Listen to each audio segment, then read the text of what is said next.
The couch looked old and tired when Sam noticed it at the edge of the street market.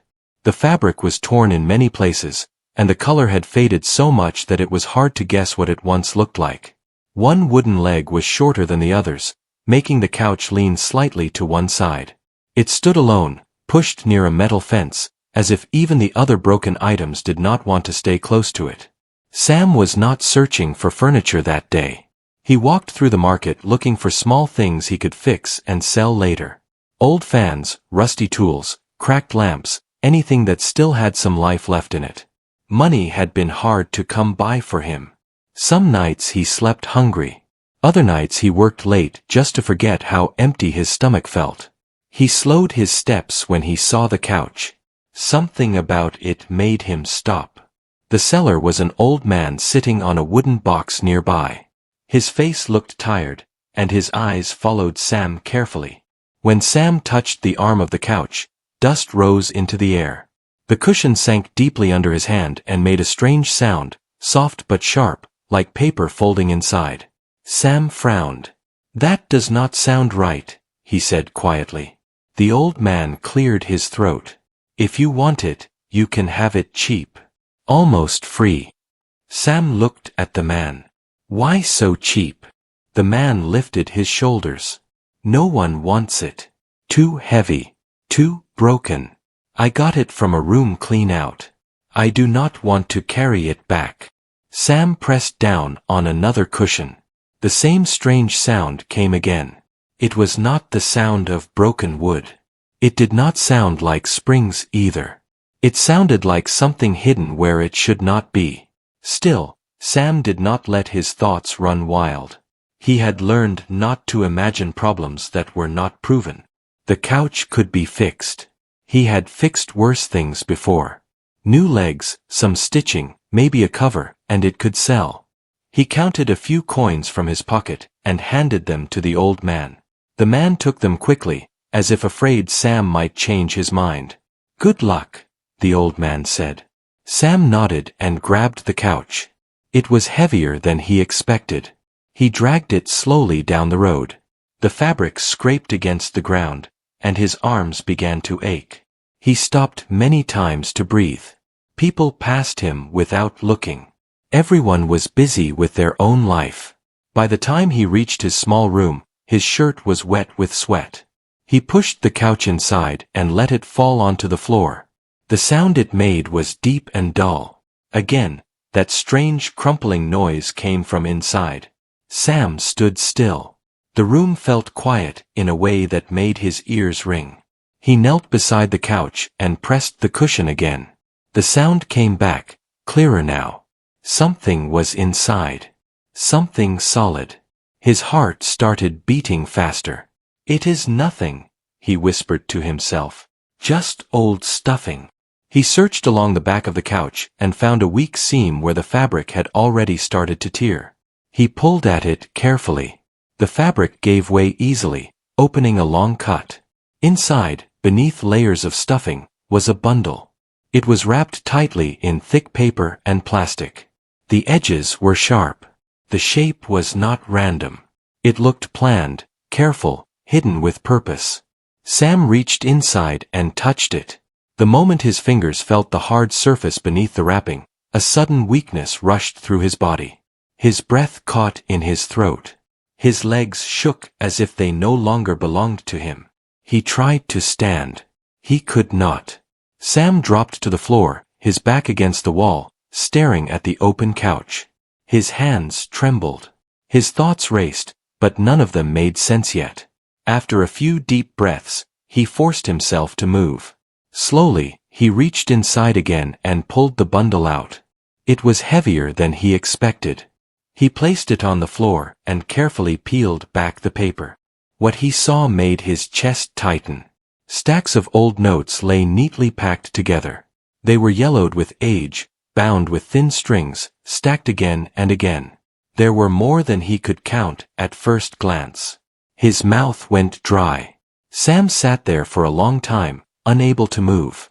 This kind of money was something he had only seen in stories or on screens. Never in his life had he touched so much at once. His hands hovered over it, afraid to believe it was real. Questions filled his mind. Who hid this here? Why was it hidden? Was someone looking for it? Fear slowly crept in, pushing against the excitement. This money did not feel like a gift. It felt like a secret that was never meant to be uncovered. Sam wrapped the bundle again and pushed it back into the couch. His heart pounded as if someone might knock on his door at any moment. He sat on the floor, listening to every sound outside, every footstep in the hallway. That night, Sam did not sleep. He lay on his thin mattress, staring at the ceiling, knowing that the couch in the corner of his room was no longer just a piece of broken furniture. It was a doorway to something much bigger than his quiet life. And deep down, he felt sure that finding it was only the beginning. Morning light entered the small room slowly and softly. Sam had not slept. His eyes burned and his head felt heavy. Every sound from outside made his body tense. A door closing. Footsteps on the stairs. A distant horn from the street. Each noise felt closer than it really was. The couch stood against the wall, silent and still. It looked the same as before, broken and harmless. Yet Sam knew it was not harmless anymore. It carried a secret that could change everything.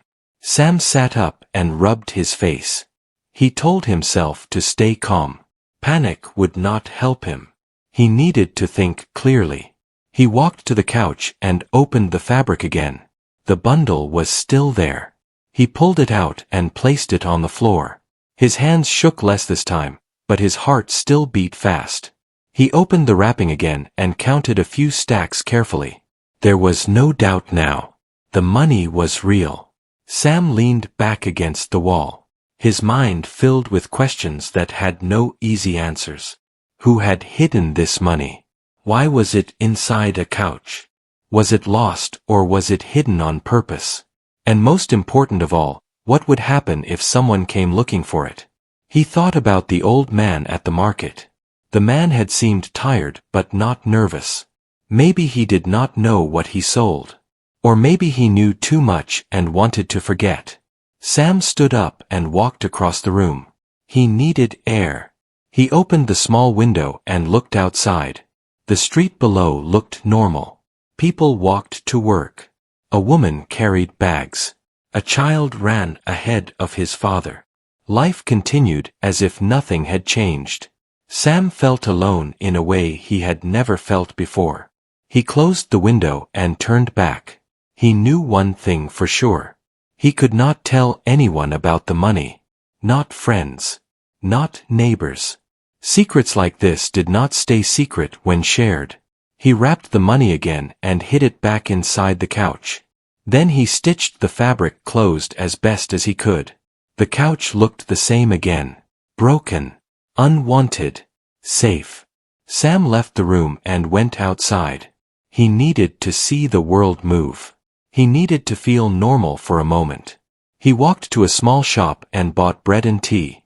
The shop owner greeted him with a nod. Nothing felt different to anyone else. But inside Sam, everything felt different. As he walked back, he noticed a man standing across the street from his building. The man leaned against a pole and looked around. When Sam passed, the man glanced at him for a second too long. Sam felt a chill run through him. He told himself he was imagining things. Fear had a way of creating shapes where none existed. Still, his steps quickened as he entered his building. Back in his room, Sam sat on the floor again. He tried to make a plan. The money could help him. It could fix his life. Pay debts. Bring peace. But money that arrived this way never came without weight. He thought about turning it in. But to whom? And how would he explain finding it? No answer felt safe. Days passed slowly. Sam continued his normal routine. He went to the market. He fixed old items. He spoke to people like always. But his eyes were sharper now. His ears listened harder. The couch stayed in the corner. One evening, there was a knock at his door. Sam froze. The knock came again. Calm. Firm. He took a deep breath and opened the door a little. A man stood outside. He wore simple clothes and had a quiet face. His eyes were steady. "Good evening," the man said. "I am looking for someone." Sam swallowed. "Who?" "A man who bought a couch from the street market a few days ago," the man replied. Sam felt his legs weaken. He held the door to steady himself. "There are many people," Sam said carefully. "Why ask me?" The man smiled slightly. "Because the seller remembered you." Sam opened the door fully now. Hiding would only make things worse. "Yes," Sam said. "I bought a couch." The man nodded. "May I come in?" Sam hesitated, then stepped aside. The man entered and looked around the small room. His eyes moved slowly, taking in everything. When he saw the couch, his gaze paused for a moment. "That couch," the man said. "It has a history." Sam said nothing. "The money inside belongs to someone," the man continued. "Someone who has been searching for it." Sam felt his chest tighten. "I did not know," he said. "I just bought old furniture." The man looked at him closely. "You know now." Silence filled the room. "I am not here to hurt you," the man said calmly. "I am here to understand you." Sam looked at the couch, then back at the man. His life before the couch felt far away now, like a memory from another person. "I did not steal it," Sam said. "I found it." The man nodded again. "That matters more than you think." Sam waited. His heart felt like it might break through his chest. "There is a choice," the man said. "And every choice has a cost." Sam felt the weight of the words settle deep inside him. Outside, the sky darkened. The room grew quiet again. Sam knew that whatever he chose next would follow him for the rest of his life. And the couch, once just broken furniture, now stood between him and a future he could not yet see. The room felt smaller after the man spoke about choice. Sam stood near the door, his back straight, his hands tight at his sides. The man remained calm, his posture relaxed, as if time moved slower for him. Sam broke the silence first. "What choice?" he asked. The man looked at the couch again before answering. "You can keep the money hidden and live with fear," he said. "Or you can return it and walk away clean." Sam let out a slow breath. "Return it to who?" "To the family that lost it," the man replied. "It was hidden during a time when trust was low. The person who hid it never came back." Sam's mind raced. "Why me?" he asked. "Why not take it yourself?" The man's eyes softened. "Because I am only a messenger," he said. "And because the person who finds something chooses what it becomes." Sam sat on the edge of the bed. His legs felt weak again, but this time not from shock. This time it was from the weight of the moment. He thought about the nights he slept hungry, the years he struggled without help, the times he wished for one chance to breathe easy. The money could change everything. "Why did it take so long to find?" Sam asked. "The couch moved from place to place," the man said. "It was forgotten. Like many things." Sam nodded slowly. Forgotten. The word stayed with him. He looked at the couch. He remembered dragging it through the streets. The pain in his arms. The sweat on his back. The strange sound that made him stop. It felt less like luck now and more like a test. "If I give it back," Sam said, "what happens to me?" The man did not answer right away. He walked to the window and looked outside. "That depends," he said. "Sometimes doing the right thing opens doors. Sometimes it only gives peace." Peace sounded simple. Sam had not known peace for a long time. "I need time," Sam said. The man nodded. "You have one day," he said. "Tomorrow evening, I will return." With that, he turned and left the room. Sam locked the door behind him and leaned against it. His heart pounded hard. One day. Only one day to decide. He walked back to the couch and opened it again. He took the bundle out and placed it on the floor. He counted more carefully this time. The amount was far beyond what he had imagined. It was enough to erase years of struggle. Sam closed his eyes. He imagined a different life. A small shop of his own. Regular meals. No fear of rent. No cold nights. He imagined helping others who struggled like he did. Then another image came. The image of someone else losing sleep, searching for what was lost. A family waiting for something that never returned. Sam wrapped the money again and placed it back inside the couch. He stitched the fabric with careful hands. Each stitch felt like a question. That night, Sam walked through the city. He watched people through windows. Families eating together. Old men playing games. Children laughing. Everyone carried something unseen. He sat on a bench near the river and listened to the water move. Life flowed forward no matter what choices were made. The thought comforted him and scared him at the same time. When morning came, Sam felt clearer. Tired, but clearer. He cleaned his room. He fixed the couch as best as he could. He even replaced the broken leg. The couch looked less broken now, almost normal. In the afternoon, Sam went to the market. He found the old man who sold him the couch. The man looked surprised to see him. "I need to ask you something," Sam said. The old man nodded. "Ask." "Where did that couch come from?" Sam asked. The old man sighed. "From an empty apartment," he said. "A place where someone left in a hurry. No family came back for the things." "Did anyone ever ask about it?" Sam asked. The old man shook his head. "Never." Sam thanked him and walked away. The answer did not make the choice easier. It made it heavier. Evening came slowly. When the knock sounded on the door, Sam was ready. The man entered again, calm as before. "Have you decided?" he asked. Sam looked at the couch one last time. Then he nodded. "Yes," Sam said. "I will return it." The man studied his face. "Are you sure?" Sam swallowed. "I am," he said. "I do not want to build my life on someone else's loss." The man smiled, not wide, but real. "Then come with me." They left the building together. The city lights glowed softly. Sam carried nothing with him except the choice he had made. As they walked, Sam felt something new rise inside him. Not relief. Not fear. Respect for himself. And for the first time since he dragged that broken couch through the street, Sam felt like his legs were strong enough to carry him forward. The car moved through quiet streets as night settled over the city. Sam sat in the back seat, his hands resting on his knees. The man sat in the front, looking ahead, silent. Street lights passed like slow thoughts. Sam tried to read the man's face in the mirror, but it showed nothing. They stopped near an old building at the edge of town.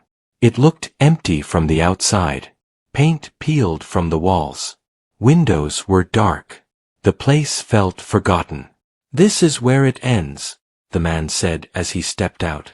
Sam followed him inside. The hallway smelled of dust and old air. Their footsteps echoed softly. They reached a door at the end of the hall. The man unlocked it and pushed it open. Inside, a woman sat at a table. She was older, with tired eyes and calm hands. A small lamp lit the room.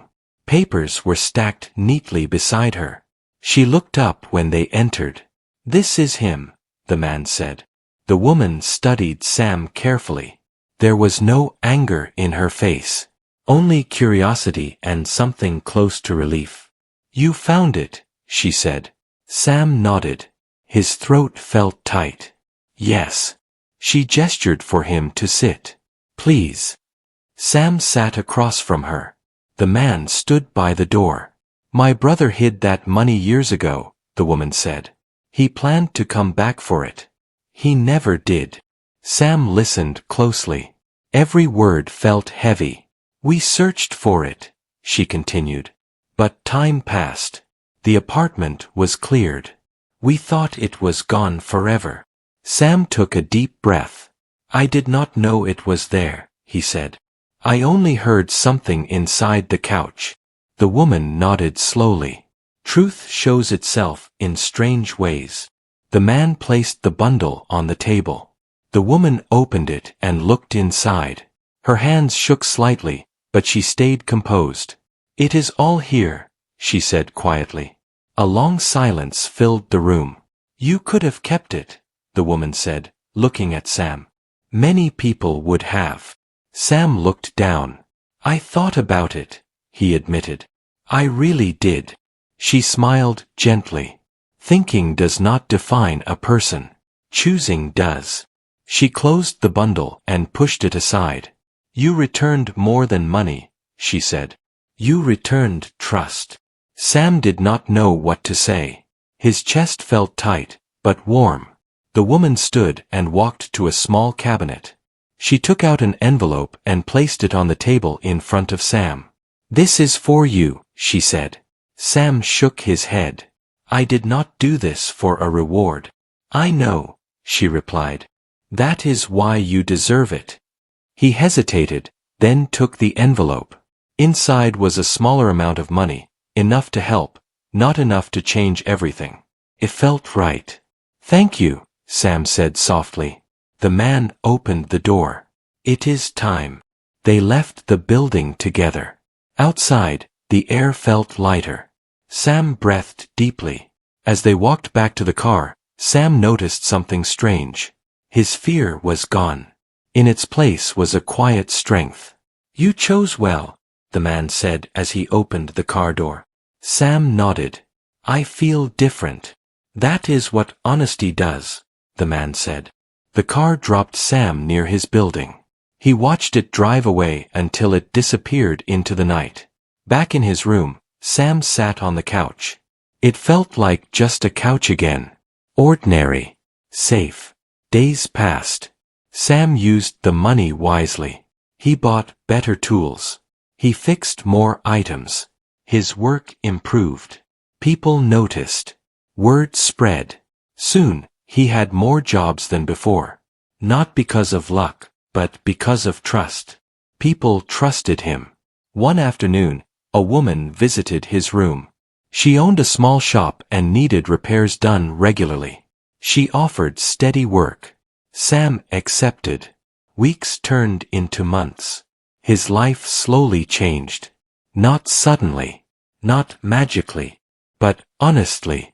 One evening, Sam stood by the window and watched the city lights. He thought about the couch. About the money. About the choice.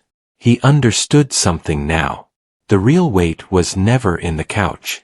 It was in the decision he carried. And by choosing what was right, Sam found something better than money.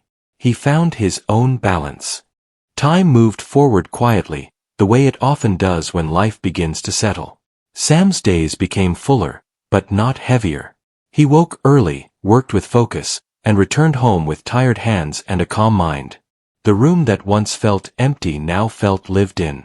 The couch still sat near the wall. Sam had thought about throwing it away many times. Each time, he stopped himself. The couch was no longer a burden. It was a reminder, not of fear, but of the moment he learned who he was. Work continued to grow. The small shop owner kept her word and gave Sam steady repairs. Chairs, shelves, tables. Each job paid fairly. Each job brought another person who trusted him. Trust became his strongest tool. One afternoon, a young man knocked on Sam's door. He carried a broken stool and a worried look. Can you fix this? The young man asked. Sam examined the stool and nodded. Yes. It will take a little time. That's fine, the man said.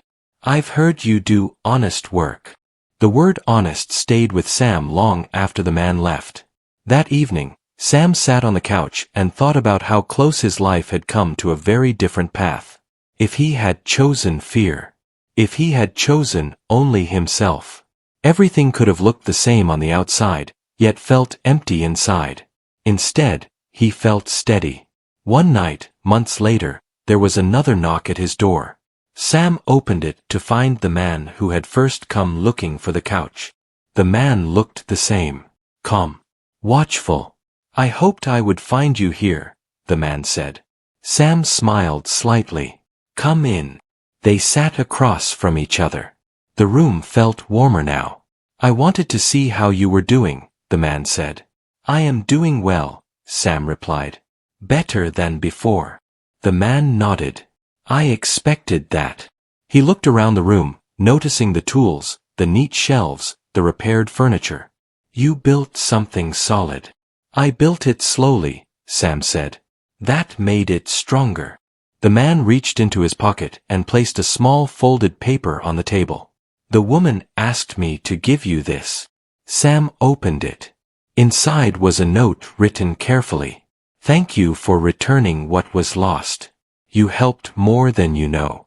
If you ever need help, this door will be open." Sam folded the note and placed it beside his tools. "I do not need anything," Sam said. "But I am grateful." The man stood. "That is why you keep moving forward." After he left, Sam sat quietly. He felt no pull toward the money anymore. No regret. No curiosity. Only peace. Years passed. Sam moved into a larger place. He opened a small repair shop of his own. Nothing fancy. Just a clean space where broken things found new purpose. People came from different parts of the city. Some brought furniture. Some brought stories. Sam listened to all of them. One day, a child walked in with a torn cushion from an old couch. "My mother says this couch has been with us forever," the child said. "She wants to keep it." Sam smiled. "I can fix it," he said. As he worked, Sam thought about how strange life could be. How something broken could carry meaning beyond its shape. How weight did not always come from size, but from choice. That evening, Sam locked up the shop and walked home. The city lights felt softer now. Familiar. When he reached his place, he sat down and rested his legs. They no longer shook at the memory of what he found long ago. They felt strong. Sam understood now what truly made his legs give way back then. It was not the money. It was the moment he realized that one choice could change the direction of a life. And by choosing what was right, he had found something far more valuable. A life he could stand on.